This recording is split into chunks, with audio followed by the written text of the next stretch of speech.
Hello dear students, welcome back to the class. As we have completed the chapter that is units and measurement, you have learned so much about dimension analysis, the significant figures, the errors, the accuracy and so many things. So let us just check whether we are now able to do the question for the pattern which is based on the CBSE. Are we able to do that or not? So let us just start with the CBSE pattern question exercise.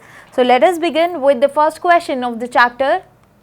Here in the question we say that if the error in the measurement of radius of a sphere is 2%, the error in the radius of a sphere is 2%, then what is the error in the determination of volume of the sphere? Now here sphere has been given, the volume has been given, the radius has been given. So definitely we are going to use one formula, that is nothing but V equals to 4 by 3 pi r cube. This is nothing but the volume of sphere. Now since we know that we have formula V equals to 4 by 3 pi r cube, which is giving a relation between the volume and the radius. So let us just see what are they asking? Error in the radius of the sphere has been given as 2%. Now you know that we have covered the topic how to find out the error. So simply if we are going to find out the error, we are going to write this as delta V by V. 4 by 3 pi is constant, so we are going to ignore this term, and this r is having the power of 3. So this 3 will be coming here and we will be having delta r by r into 100%. This is the percentage error which has been given over here. This is 2% has been given. So now what we are going to do, we have been given this value of delta r by r. In the question, the value that has been given to us into 100% equals to 2%. This has been given to us. So what we are going to do, we are going to put the value over here. We will be having 6% as the volume error, delta V by V, or you can write it as delta V by V into 100 equals to 6%, and that is what we are having the error in the determination of volume of the sphere. So the answer is 6%. Okay, so this was the way to handle such question. Now we will be moving towards the next question, that is the question number 2.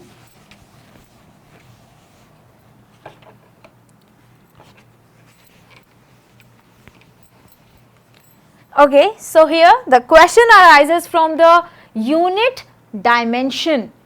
Here the velocity v of a particle at time t is given by v equals to at plus b upon t plus c. This equation has been given where a, b and c are constants, and we have to find the dimension of a, b and c. Have I told you how to find out the dimension of such things, of such equation? Yeah, I remember I telling you, how to find out the dimension of the equations, of the formulas and so many things. So that is the way how we are going to start the question and we are going to proceed further for it. Here in this question we have been given v equals to at plus b upon t plus c, and we have to find out the dimension for a, b and c. So how we are going to do this? Just look at this. I have told you one principle, that was principle of homogeneity, and this principle says that whatever the values has been written over here in the left hand side and the right hand side of the equation, they are going to have the same dimension. That means the power of the dimension should be same on both the sides of equation. So we are using this principle. In that, according to that principle, we can say that v equals to at. V equals to at, that means I am talking about the dimension of v equals to at. So dimension of v is velocity. So dimension of velocity is what? We have learnt about that. It is Lt minus 1 equals to a into t. A is written as such, Now T is time. So what could be the expected dimension of A from here? LT minus 1 divided by T. So finally we will be having the dimension of A as LT minus 2. This is the dimension of A. What we have found? We have found the dimension of A as LT minus 2. Now B and C are left. Now accordingly, similarly with the same principle, we can say T and C, they should be having the same dimension because they are being added up, and when the two things are being added, that means their dimensions are going to be same. So we can say C, the dimension of C equals to the dimension of T. How we are going to write the dimension of T? This T is nothing but the time. So we can say this is nothing but capital T, because we denote the dimension of time as the capital T with the square brackets. So the dimension of C has been found out as the capital T. So I can write over here, this is capital T. Now one thing that has been left here is B. So let us just proceed and find out the dimension of B. Now here in this equation we can see that again this complete B upon T plus C should be equals to V, because principle of homogeneity. So let us just start.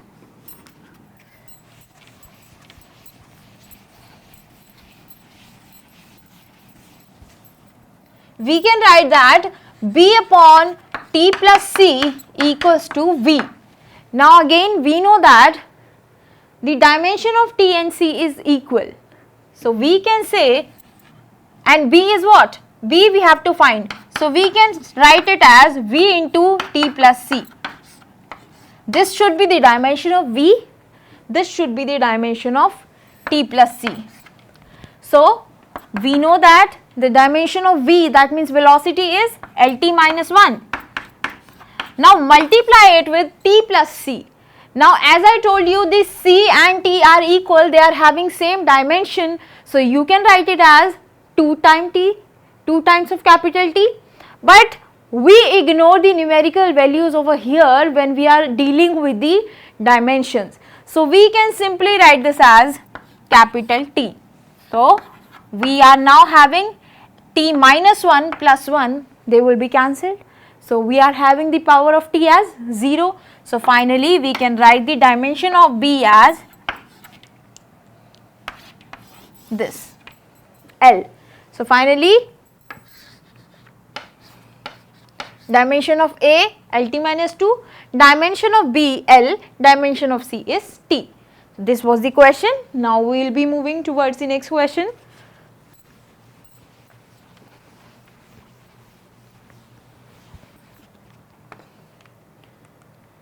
The question number C says that in a vernier caliper. Now by reading only the mere vernier caliper, I can understand the question could be related to the least count.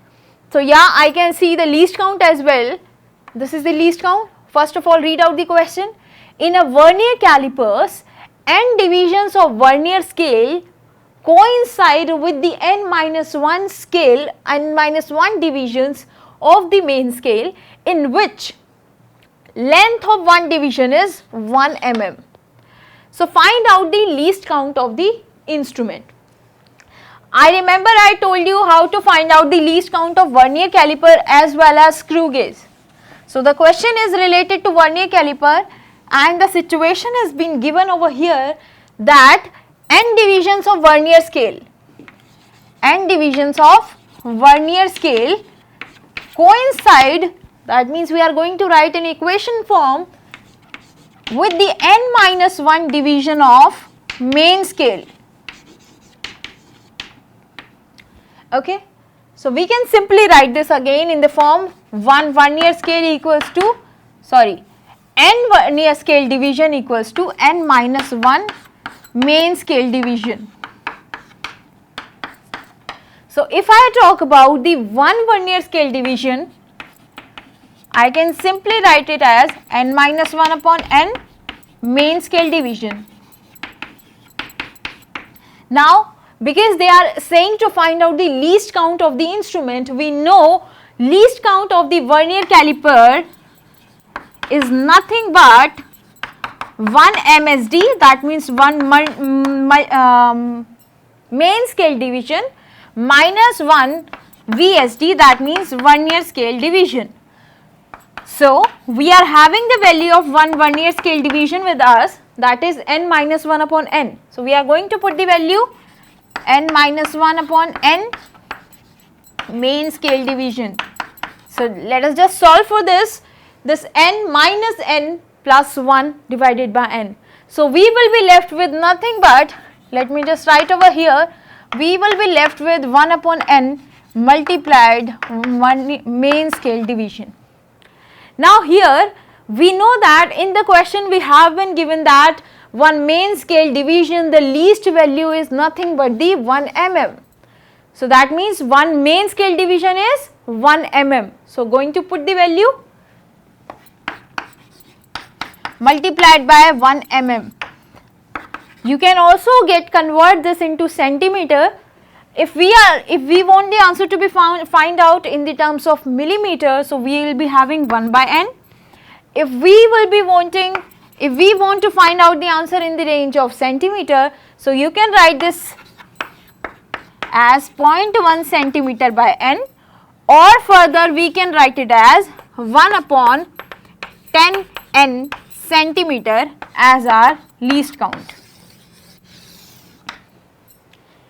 Alright, this is the way how can we find out the least count of the vernier caliper. That is why I have given one complete lecture based on the vernier caliper, how to deal with that, all the kinds of error in the vernier calipers and all the kinds of error in the screw gauge. So, go through that lectures and understand that these kind of question can be arised from that topic. So, let us just move towards the next question. Okay, this is the question in which we have to simply evaluate the figures that has been given, and the question is related to the significant figures. The importance of the question over here is that you would be saying that it is very easier to calculate the addition part, but what is the main thing over here which you can be attempting in the wrong way is that here in this question it is a figure, it is that figure in which only one figure is present after the decimal. But if I focus on these two, after the decimal two digits are present, here 4 digits are present. So, basically we will make the digits in the form like this, which is having the lower number of digits after the decimal, that we are going to consider as our base. We are going to convert these two figures also in this form where there will be only one digit after the decimal. So, now convert this 33.58. How we are going to convert this?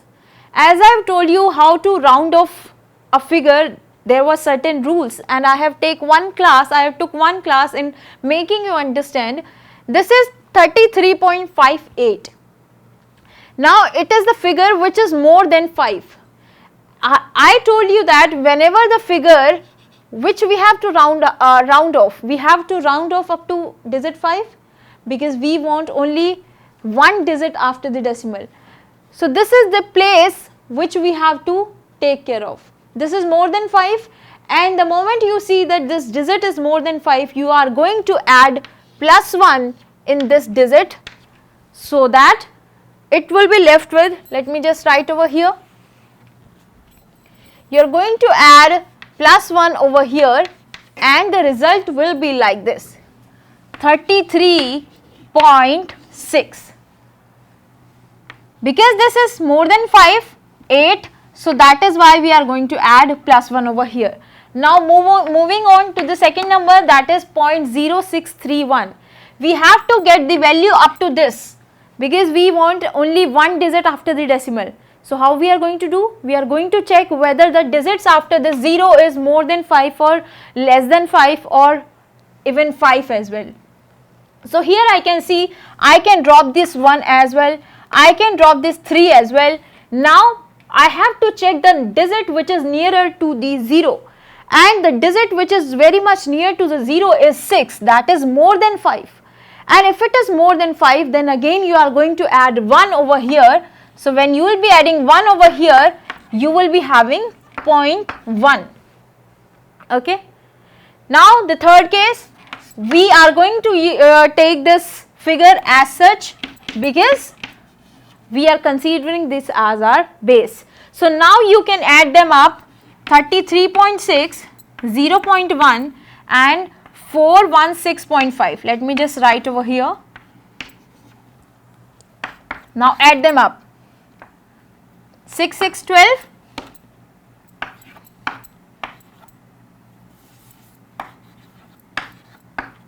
We are having this as our answer. Okay. Yeah. So this is the way, because we wanted our answer to be find out in the least number of digits after the decimal, so we have found out in such a manner. Okay. This was the base of the question and nothing else, to make you understand how you are going to solve such questions.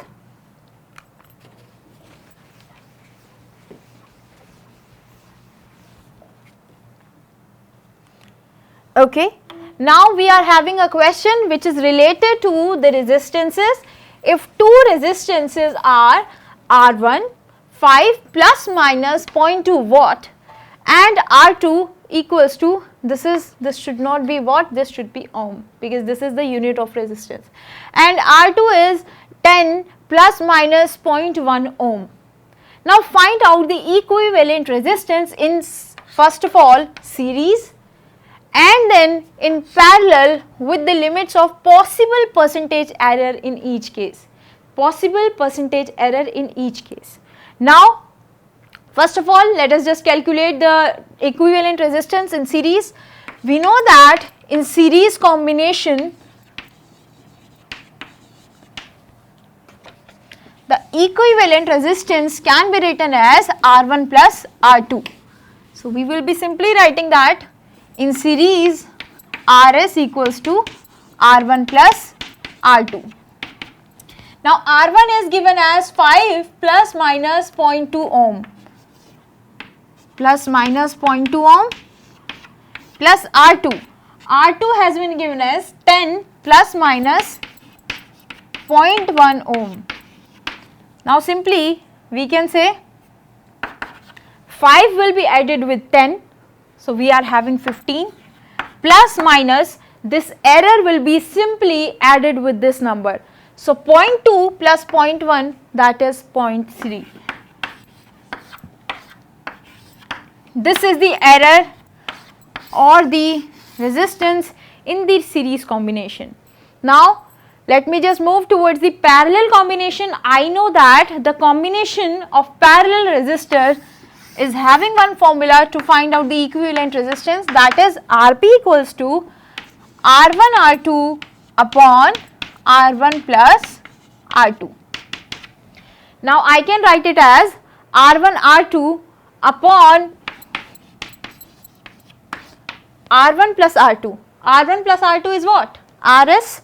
So I can put this Rs over here.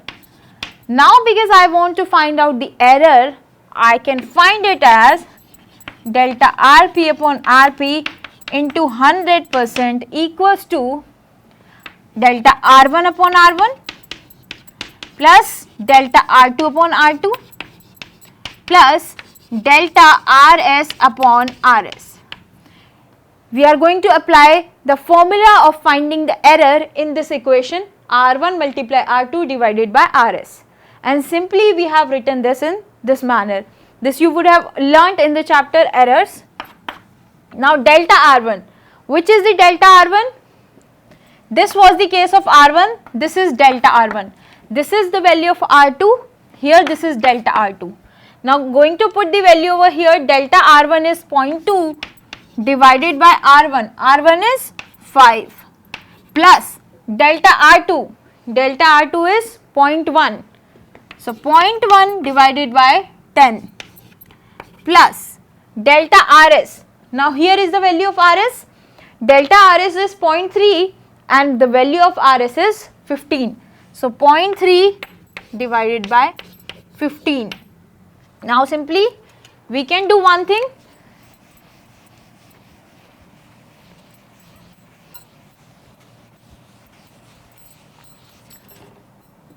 Delta Rp upon Rp equals to 0.2 by 5. So we are going to take the LCM. We will be having 1.2 plus 10 3s are 30, so 0.3 plus 15 2s are 30, so 0.6, 0.9. So we will be having 2.1 divided by 30. This is the error in the parallel combination. Now one more thing. One more thing is that earlier we have to check what was the combination of the parallel resistors. This is the error in the parallel resistors. But if we want to find out the original, that was R1 R2 upon R1 plus R2, that is 5 multiplied by R2. R2, what is the value of R2? That is 10 divided by 5 plus 10, that is 15.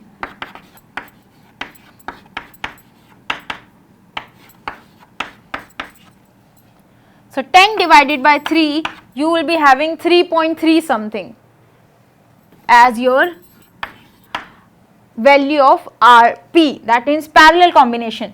So we can say that delta Rp will be equals to, or you can say the percentage error in this will be equals to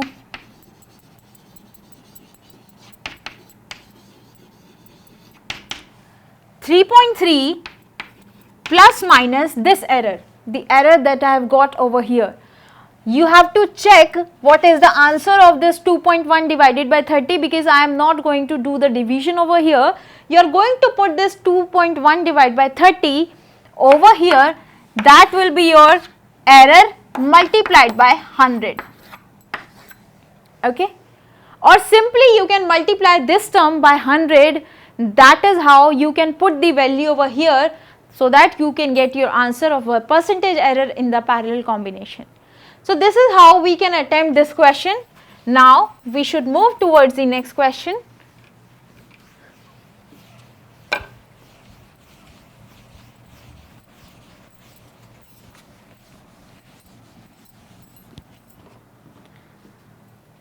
The next question is question number 6, which says that if x equals to a raised to the power 1 by 2, b raised to the power 2 by 3 divided by c square, and error in measurements of a, b, c are 2%, 6% and 4% respectively. So find out the percentage error in the measurement of x. So let us just apply the one formula that we know about the error, which is that delta x upon x equals to, first of all we are going to write the equation. Let me just write the equation firstly. X equals to a raised to the power 1 by 2, b raised to the power 2 by 3 and c square. This is the equation.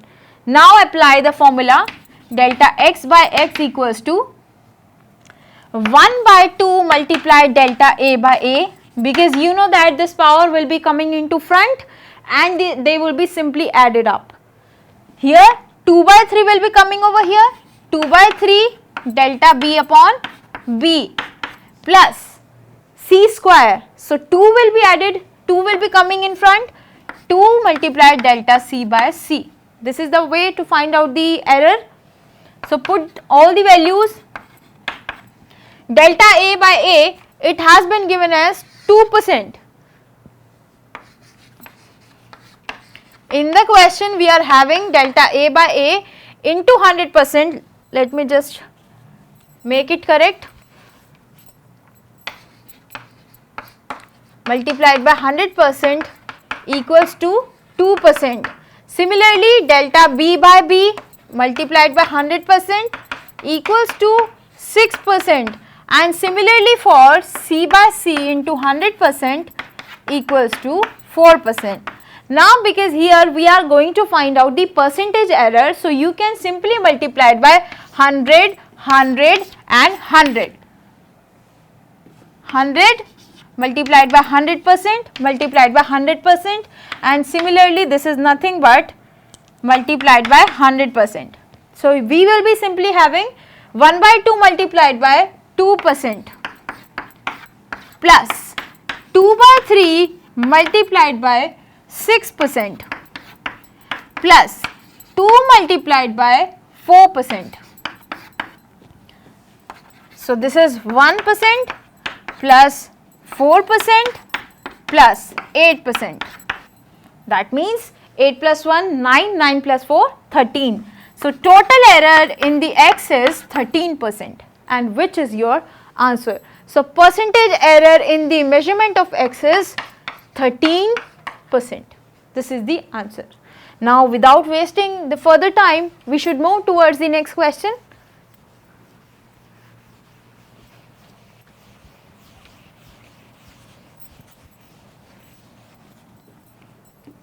The question number 7.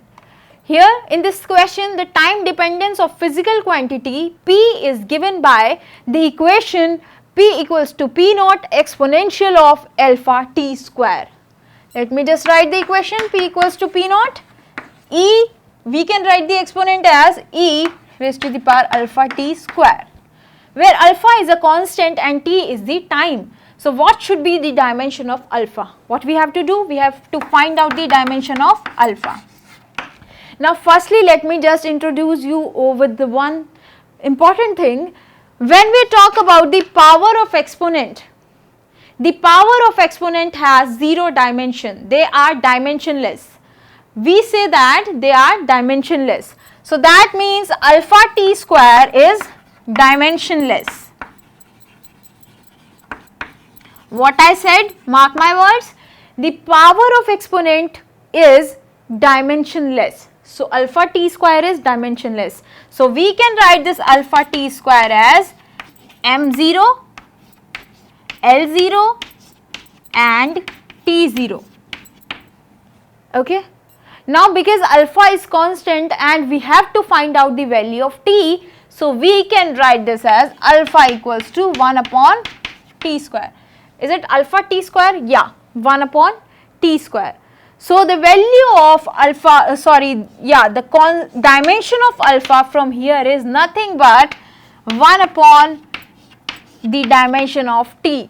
So that means the dimension of alpha is t minus 2. This is what is the dimension of alpha.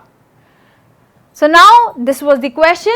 This was a good question, I should say, because the important thing of the question is that we can correlate this relation alpha equals to 1 by t square only and only when we are saying this is dimensionless.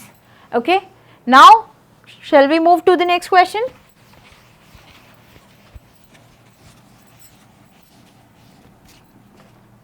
The question number 8. In this question we have been said that if unit of power is 10 by 6 urge per minute, unit of force is 10 raised to the power 3 dyne and unit of time is 10 raised to the power minus 1 second. So find out the unit of length. We can correlate this relation as the length is proportional to, first of all we have been given the power raised to the power a, let us just say.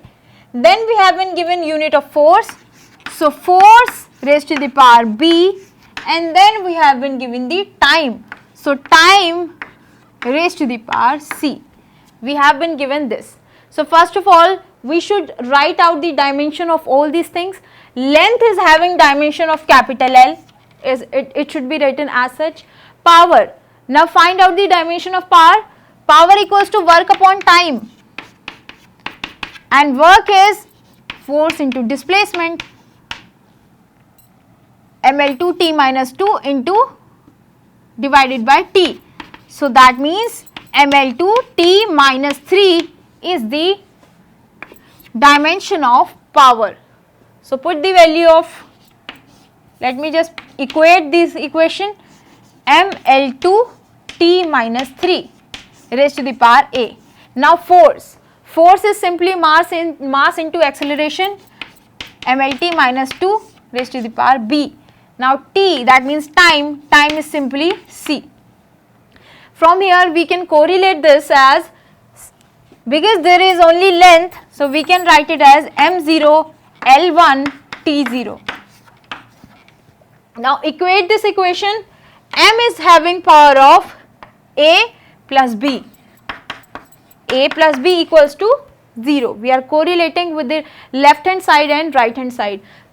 A plus B equals to 0. This is the power of M.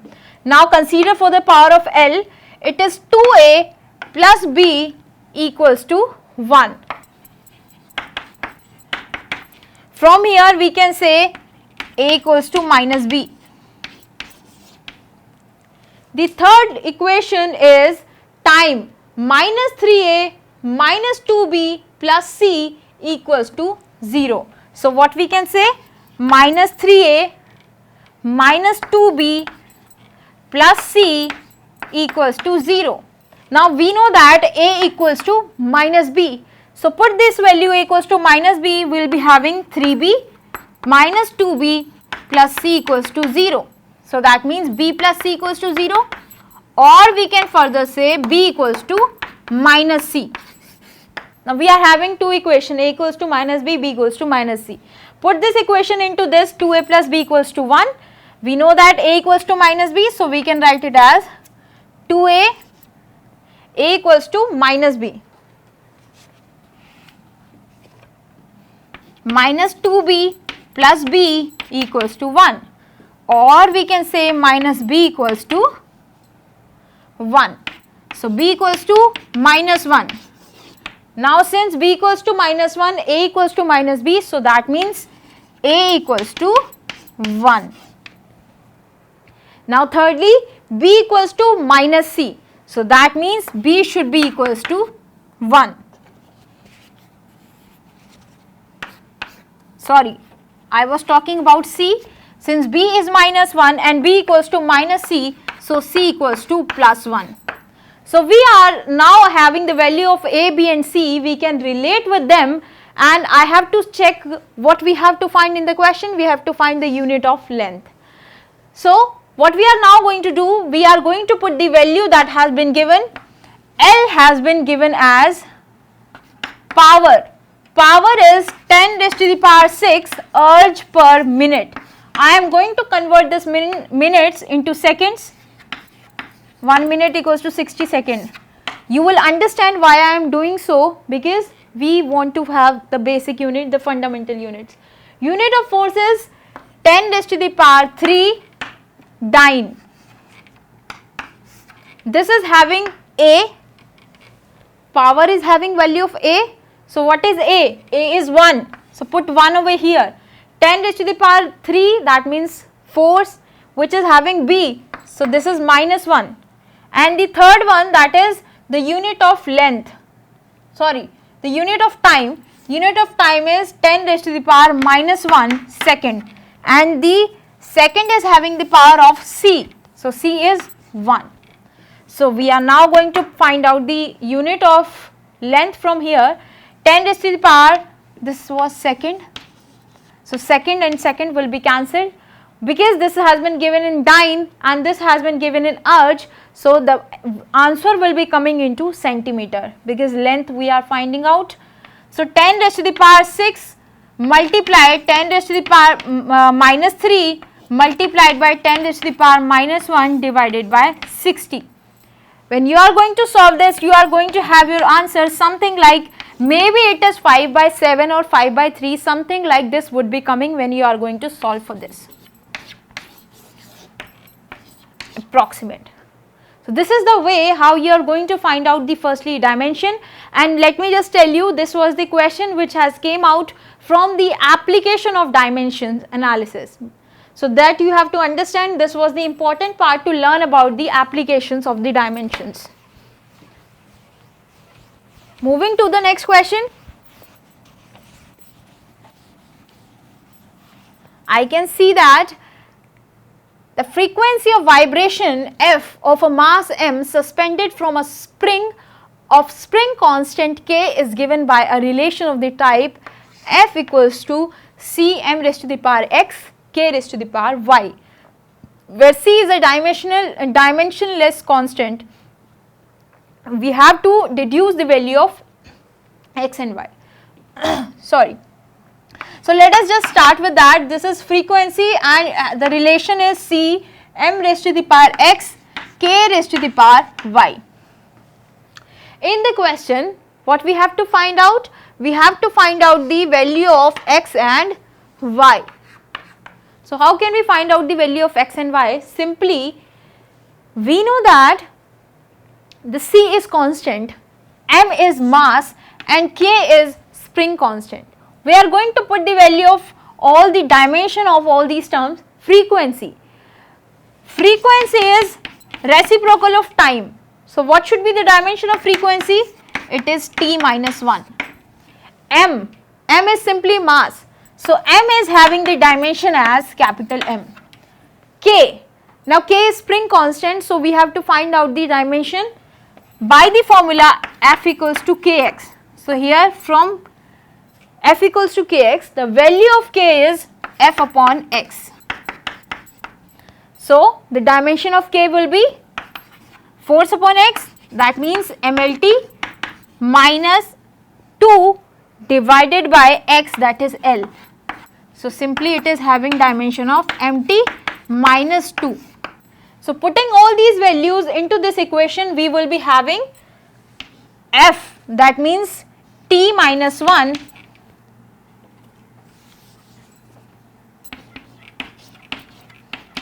equals to C constant, we can ignore also, M ky, m is raised to the power x and k raised to the power y. K is nothing but mt minus 2. This is y.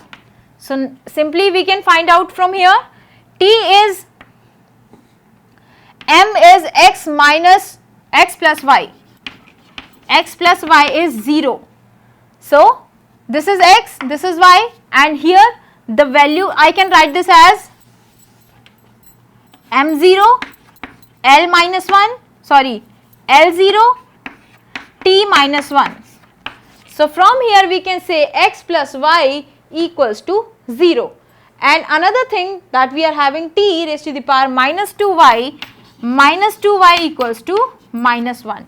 So from here we can say y equals to 1 by 2 and x equals to minus y.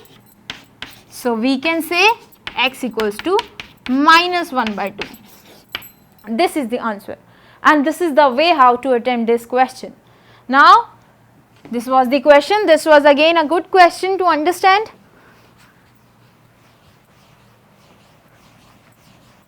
Now the last question of the session. The question says that a quantity x equals to epsilon naught L multiplied by L delta V by delta T, where epsilon naught is permittivity of free space, L is the length, delta V is potential difference and delta T is time interval. So we have to find the dimensional formula for x, and again they are asking it is same as that of current or resistance. So we have to find out for the, first of all we will be finding out, then we will be verifying whether this is the formula of current or the resistance. So let us just begin. X equals to epsilon naught L multiplied by delta V by delta T. Now first of all, to find out the dimension of epsilon naught, we are having the formula force equals to 1 by 4 pi epsilon naught q1 q2 by r square. From here we will be having the value. Now can we easily find out the dimension of epsilon naught? This is the constant value, ignore this. We are having q1 q2 divided by fr square. So the value of epsilon naught will be equals to, the dimension of epsilon naught will be equals to q1 q2. Charge is what? Current into time. So we can simply write it as A, that means for current, time. Again Q2, that means A into T, divided by force, that means MLT minus 2, multiplied by R square, that means L raised to the power 2. So we are having with us the dimension of epsilon naught as A2 T2 multiplied by M minus 1 L minus 3, because this is 2 plus 1 3, so when it will go upwards that will be minus 3, and this is T minus 2, or we can simply write it here as well, A2 T2 divided by M L3 T minus 2. Now because T is already present over there, A2 M minus 1 L minus 3 T minus T4. This is the dimension for epsilon naught. Now again we have to find out the dimension for delta V as well. So we know that I can find out the delta V, the dimension for delta V, by using the formula, that is potential equals to work upon charge. So using that formula I will be having, note down this is the important, delta V, W upon Q. So work is equals to force into displacement. Force is MLT minus 2 into L. So ML2 T minus 2 can be easily written, divided by charge. Now charge is again A into T. So when you are putting A into T over here, you can simply write it as M2 ML2 T minus 2 plus 1 multiply A minus 1. So that means you will be having ML2 T minus 1 A minus 1. Now by putting these two equations, these two formulas in this particular equation, we can easily find out the value, the dimension formula for x.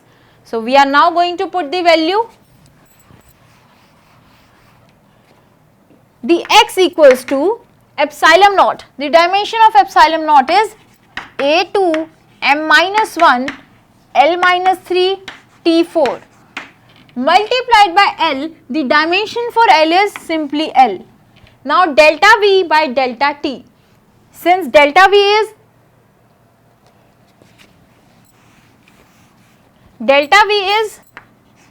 ML2 T minus 1 A minus 1 divided by delta T, or you can write this T as minus 1, sorry, simply as capital T.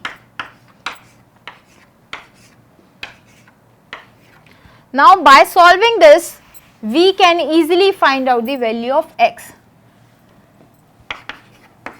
A, M minus 1 plus 1, they will be cancelled, so cancelled. L minus 3 and here L minus 3 plus 1, that is minus 2 plus 2. So these lengths are cancelled. T4 and over here we are having T minus 1 plus 1. So that will be cancelled. Now we are left with, I can see that we would have done something wrong over here, because this is T minus 1 and this is T, I can write it as delta T. So T minus 1 again, T minus 2. So 4 minus 2 is nothing but minus 2. But yeah, because I know that I have attempted some mistake, because at that time these will be cancelled with each other, we will be only left with A raised to the power 2 minus 1, that means A. This is the dimension of A, and for that we can simply say this is nothing but the dimension of current, because current is ampere and the dimension of current is A. And over here the dimension of x is also A. So it is matched with A. So now these were the questions that can be asked from this chapter. You can check over here which is the mistake we would have attempted while finding out the dimension formula for epsilon naught or delta V. You can check that out. Okay, so you could have noted all these questions, you can have a practice of these questions. We will be meeting again with the next topic, with the next chapter. Till then, just keep practicing. Thank you.